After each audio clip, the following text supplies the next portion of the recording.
ব্যারাকপুর বারাসাত রোডে দেবপুকুর এলাকায় অবস্থিত ইংরেজি মাধ্যম স্কুলের সামনে পথ দুর্ঘটনায় আহত হল ইংরেজি মাধ্যম স্কুলের এক ছাত্র। দুটি টোটোর সংঘর্ষে বৃহস্পতিবার সকালে ব্যারাকপুর ওয়্যারলেস মোড় থেকে দেবপুকুরের দিকে যাওয়ার সময় একটি টোটোকে ধাক্কা মারে দেবপুকুরের দিক থেকে ওয়্যারলেস মোড়ের দিকে আসা একটি টোটো। আহত ছাত্রকে উদ্ধার করে স্থানীয় বাসিন্দা ও পুলকার চালকরা ব্যারাকপুরের এক বেসরকারি হাসপাতালে নিয়ে যায়। ঘটনাস্থলে ঘটনার খবর পেয়ে আসেন মোহনপুর থানার পুলিশ ও ব্যারাকপুরের সাব ট্রাফিক গার্ডের পুলিশ।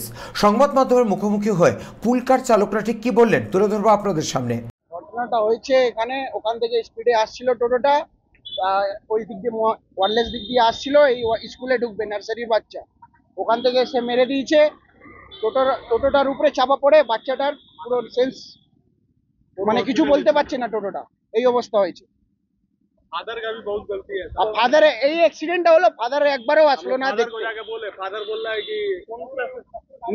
নার্সারিতে পড়ে, বাচ্চাটার নাম বলতে পারবো না, কিছু বুঝতে পারছে না তো, সেন্স মানে কি বলবো, আর সেন্স নেই। হচ্ছে ওয়্যারলেস গেট থেকে একটা টোটো আসছিল সেন্ট ক্লাইড স্কুলের বাচ্চা নিয়ে। সেই টোটোটা এখান থেকে স্কুলের সামনে থেকেই রাইট টার্ন নিতে গেছে। তার অপর সাইড দিয়ে দেবপুকুরের দিক থেকে একটা টোটো আসছিল খুব জোরে, এসে টোটোটাকে মারার পরে টোটোটা উল্টে গিয়ে টোটোটা তলায় ঢুকে গিয়ে বাচ্চাটার ইনজুরি হয়েছে। বাচ্চাটা এমনভাবে লেগেছে যে বাচ্চাটার অবস্থা খুব খারাপ, সারদায় রাখছে না, গ্যালাক্সিতে রাখছে না, কোনো হসপিটালে রাখছে না। আমরা প্রতিদিনের এই একই ঘটনা হয়ে চলেছে এইখানে। ফাদার কোনো স্টেপ নিচ্ছে না, গাড়ি ভেতরে ঢুকিয়ে বাচ্চা নামাতে দেয় না, যা হবে রোডের ওপরে। আমরা পুলকার চালাই, রাস্তার উপরে গাড়ি রেখে বাচ্চা নিয়ে আসি, গাড়িতে তুলি, আবার সকালবেলা যখন নিয়ে আসি তখনও বাচ্চা হাঁটিয়ে দিয়ে আসি। প্রতিদিনকার অ্যাক্সিডেন্ট লেগে আছে এখানে কিছু না কিছু।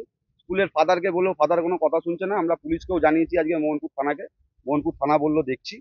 তো এই যে জিনিসটা হচ্ছে এটার আমরা সমাধান চাই, যে কি থেকে কি হবে, আমাদের কথা কেউ শোনে না।